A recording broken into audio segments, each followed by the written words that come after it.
أعوذ بالله من الشيطان الرجيم. اللهم صل على محمد وعلى آل محمد كما صليت على إبراهيم وعلى آل إبراهيم إنك حميد مجيد. اللهم بارك على محمد وعلى آل محمد كما باركت على إبراهيم وعلى آل إبراهيم إنك حميد مجيد. رب اشرح لي صدري ويسر لي أمري واحلل عقدة من لساني يفقه قولي. ربي زدنا علما ربي زدنا علما ربي زدنا علما. پنځم روښنايي د صفاتو بیان. په کومو کیفیتونو سره چې حرفونه ادا کیږي هغه ته صفات وایي او هغه په دوه قسم دي چې په کومو حالاتو کې په کومو کیفیتونو کې حرف ادا کیږي هغه ته سوی صفت وایي. کیفیت نه څه مطلب دی؟ چرته غټ ادا کول، چرته نری ادا کول، چرته نرمای سره، چرته سختای سره ادا کول، دي تسوي دي کیفیتونو تسوي صفات ویل شي. او هغه په دوه قسم دي. یو دا چې که هغه صفت ادا نشي نو حرف پاتې نشي. په دوه قسم دي کنه. حروف صفات په دوه قسم دي. یو صفت لازمه یو صفت عارضه لري. صفت لازمه کچره دا صفت ادا نشو نو سبا کیږي دا حرف به ختم شي. ادا روان دي ورپسې ښه ازبه تاسو هم چې کچره دا صفت مودانه کو دا حرف ورسره ختم شو. مختصرا دلته شروع کوو.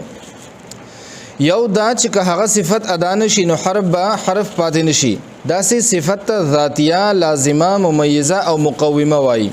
ذاتیه چې د ذات یو حصہ او لازمه چې د سره لازم ده، ممیزه تمیز راوستون کې، مقومه قوت ورکون کې، قوام ورکون کې. او هغه دی او یو هغه دی کچری هغه صفت ادا نشي نو هغه حرف خو به هم هغه شان حرف پاتې شي خود هغه خایست با پاتې نشي. او داسې صفت ته صفت عارضه، صفت محسنه، مزینه، محلیه او عارضیه وایي. د مخکینی قسم صفات ولستی. صفات موږ سره په څو قسم لري؟ په دوه قسم لري. یو قسم هغه دی کچره دا صفت دی ادا نکړو نو حرف نه پاتې کیږي، حرف ختميږي ور سره. دویم قسم سره او دې تسویه صفت لازمه ویل شي. دویم هغه صفت ته کچره دا صفت ادا نکړو نو حرف خو به حرف پاتې شي لیکن د هغه حسن چې کوم دی، زینت کوم دی، اخستواله کوم دی، هغه به ختم شي. هغه تسویه صفت عارضه.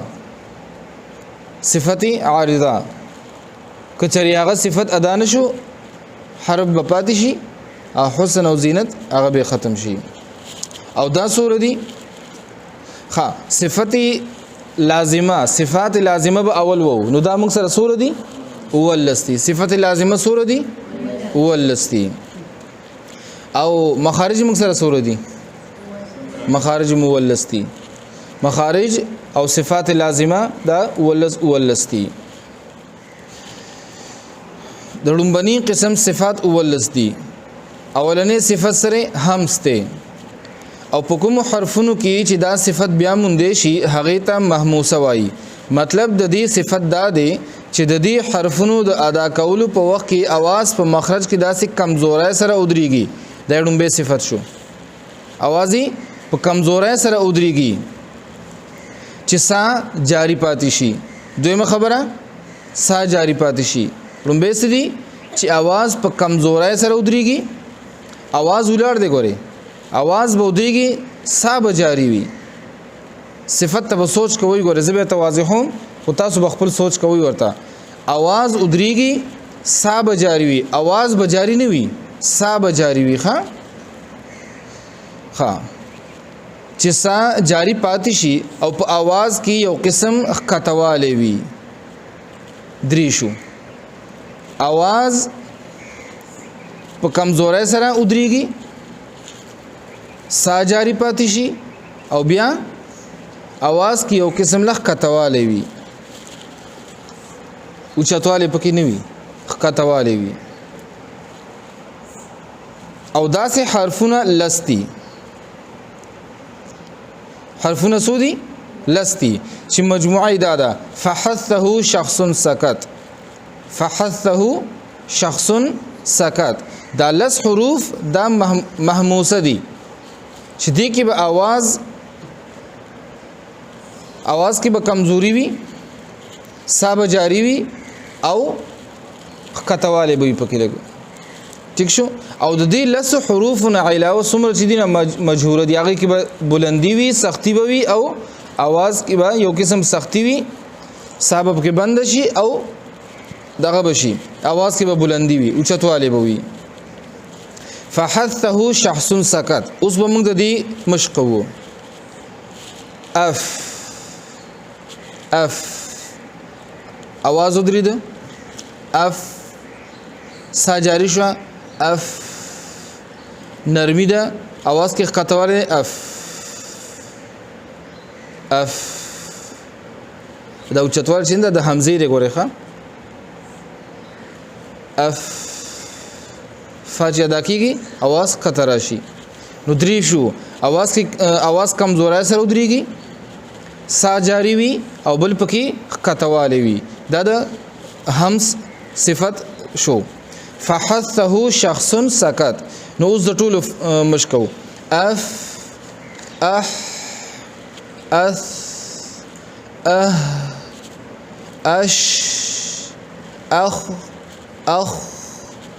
اص اس او کاف او تا دی کې به आवाज جاری کیږي خو معمولی شان زیات نه که زیات جاری کینو بیا پته نه ها आवाज ودرېږي لکه اک چې کاف سره دی ها یو ځای کړه نو دا لحن جلی شو نو دی کې به आवाज زیات نه جاری کیږي خو معمولی شان داسې یو جټ کا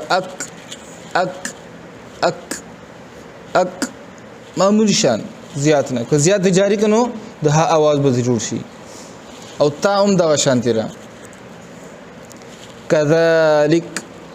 کذالک اوس کته چې کذالک نو ها ادا شو لحن جلی شو او غلطی شو او دغه شان تا هم ده ات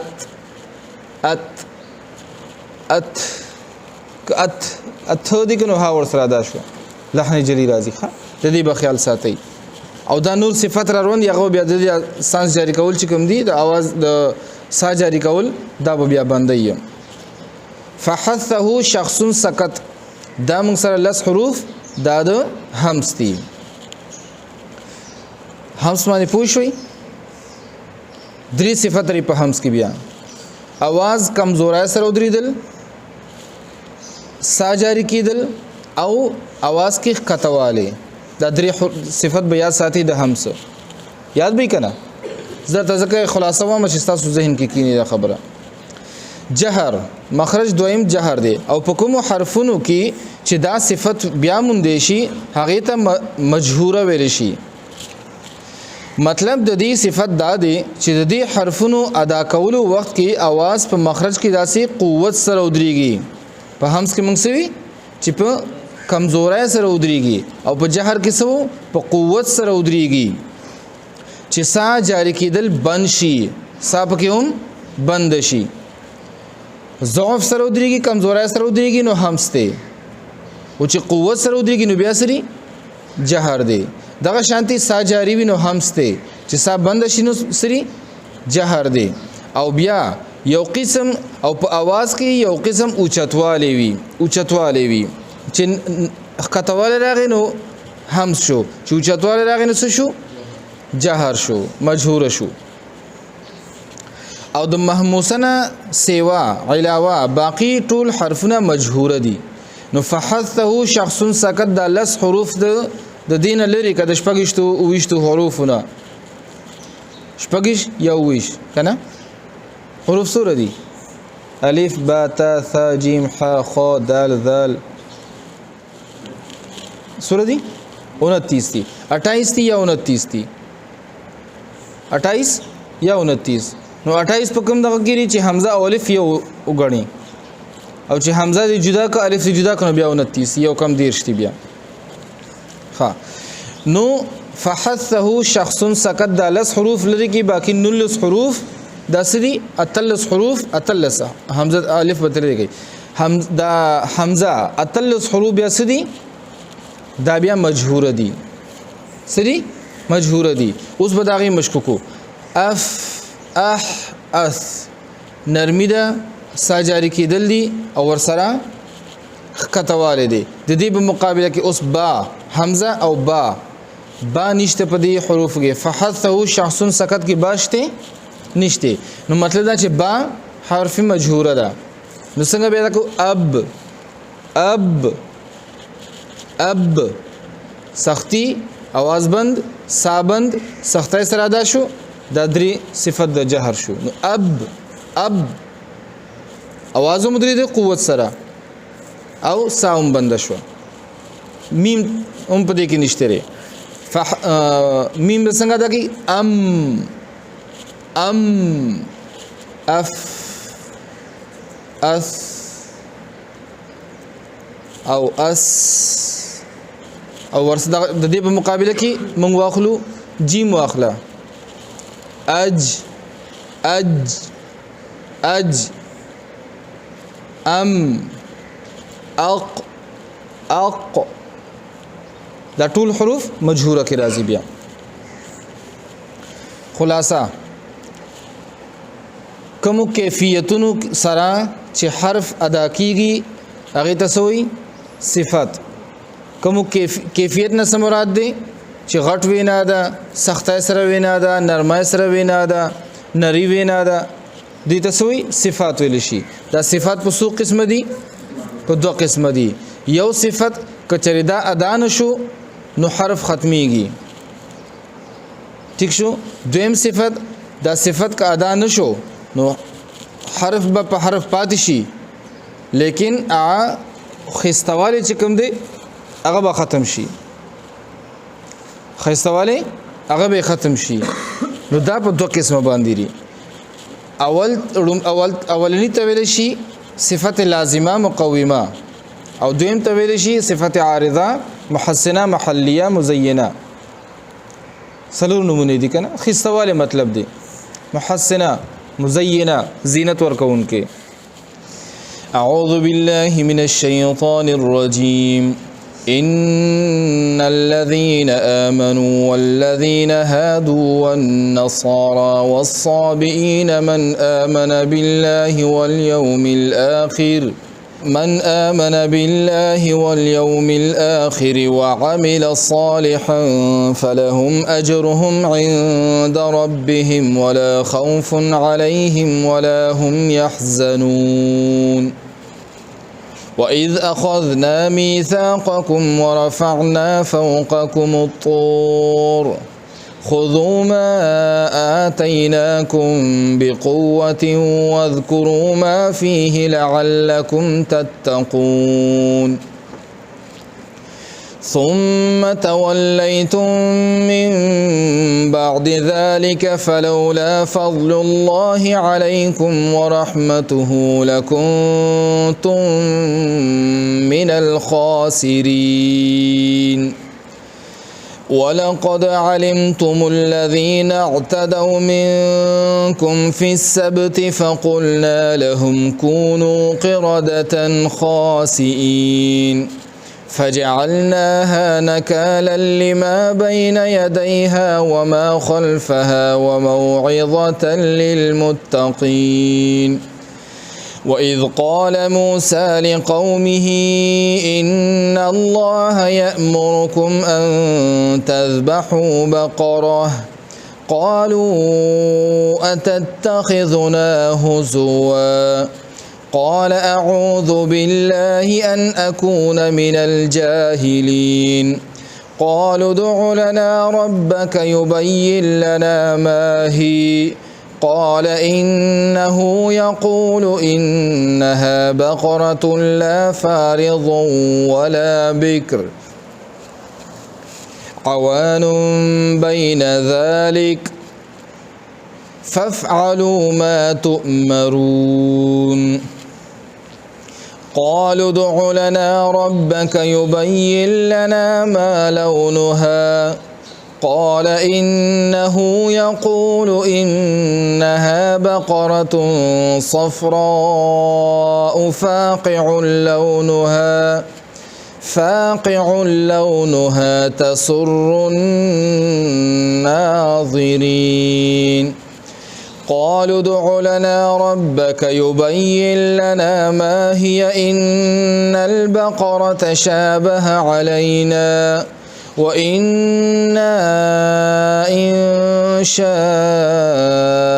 الله لمهتدون قال إنه يقول إنها بقرة لا ذلول تثير الأرض ولا تسقي الحرث مسلمة لا شية فيها قالوا الآن جئت بالحق فذبحوها وما كادوا يفعلون اللهم صل على محمد كما صليت على إبراهيم وعلى آل إبراهيم إنك حميد مجيد اللهم ربنا آتنا في الدنيا حسنة وفي الآخرة حسنة وقنا عذاب النار ربنا ظلمنا أنفسنا وإن لم تغفر لنا وترحمنا لنكونن من الخاسرين حسبي الله لا إله إلا هو عليه توكلت وهو رب العرش العظيم اللهم رب ارحمهما كما ربياني صغيرا ربنا لا تزغ قلوبنا بعد إذ هديتنا وهب لنا من لدنك رحمة إنك أنت الوهاب ربنا تقبل منا إنك أنت السميع العليم تب علينا إنك أنت التواب الرحيم رب اشرح لي صدري ويسر لي أمري واحلل عقدة من لساني يفقه قولي وصلى الله تعالى على خير خلقه محمد وعلى آله وصحبه أجمعين.